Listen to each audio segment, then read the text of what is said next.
No man is kept poor because opportunity has been taken away from him, because other people have monopolized the wealth and have put a fence around it.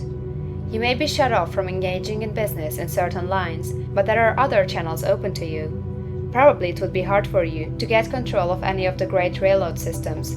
That field is pretty well monopolized. But the electric railway business is still in its infancy and offers plenty of scope for enterprise.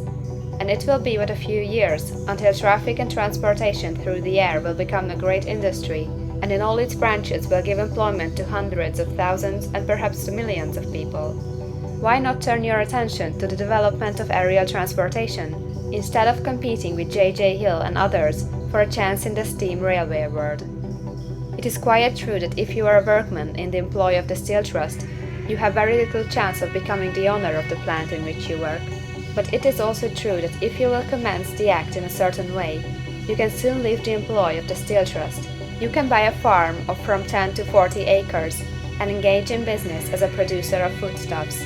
There is great opportunity at this time for men who will live upon small tracts of land and cultivate the same intensively. Such men will certainly get rich. You may say that it is impossible for you to get the land, but I am going to prove to you that it is not impossible, and that you can certainly get a farm if you will go to work in a certain way. At different periods, the tide of opportunity sets in different directions, according to the needs of the whole, and the particular state of social evolution which has been reached. At present, in America, it is setting toward agriculture and the allied industries and professions. Today, opportunity is open before the factory worker in his line. It is open before the businessman who supplies the farmer more than before the one who supplies the factory worker, and before the professional man who waits upon the farmer more than before the one who serves the working class. There is abundance of opportunity for the man who will go with the tide, instead of trying to swim against it. So the factory workers, either as individuals or as a class, are not deprived of opportunity. The workers are not being kept down by their masters. They are not being ground by the trusts and combinations of capital. As a class, they are where they are because they do not do things in a certain way. If the workers of America chose to do so, they could follow the example of their brothers in Belgium and other countries, and establish great department stores and cooperative industries.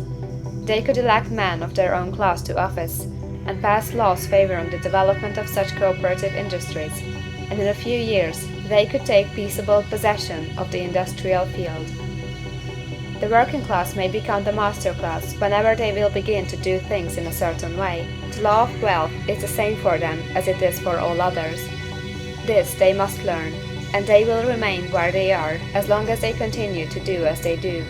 The individual worker, however, is not held down by the ignorance or the mental slothfulness of his class.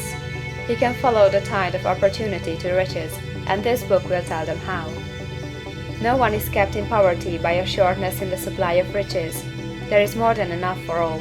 A palace as large as the Capitol at Washington might be built for every family on earth from the building material in the United States alone. And under intensive cultivation, this country would produce wool, cotton, linen, and silk enough to clothe each person in the world finer than Solomon was arrayed in all his glory, together with food enough to feed them all luxuriously. The visible supply is practically inexhaustible, and the invisible supply really is inexhaustible. Everything you see on earth is made from one original substance, out of which all things proceed. New forms are constantly being made, and older ones are dissolving, but all are shapes assumed by one thing. There is no limit to the supply of formless stuff, or original substance. The universe is made out of it, but it was not all used in making the universe. The spaces in, through, and between the forms of the visible universe are permeated and filled with the original substance, with the formless stuff, with the raw material of all things. 10,000 times as much as has been made might still be made, and even then we should not have exhausted the supply of universal raw material. No man, therefore, is poor because nature is poor, or because there is not enough to go around. Nature is an inexhaustible storehouse of riches. The supply will never run short.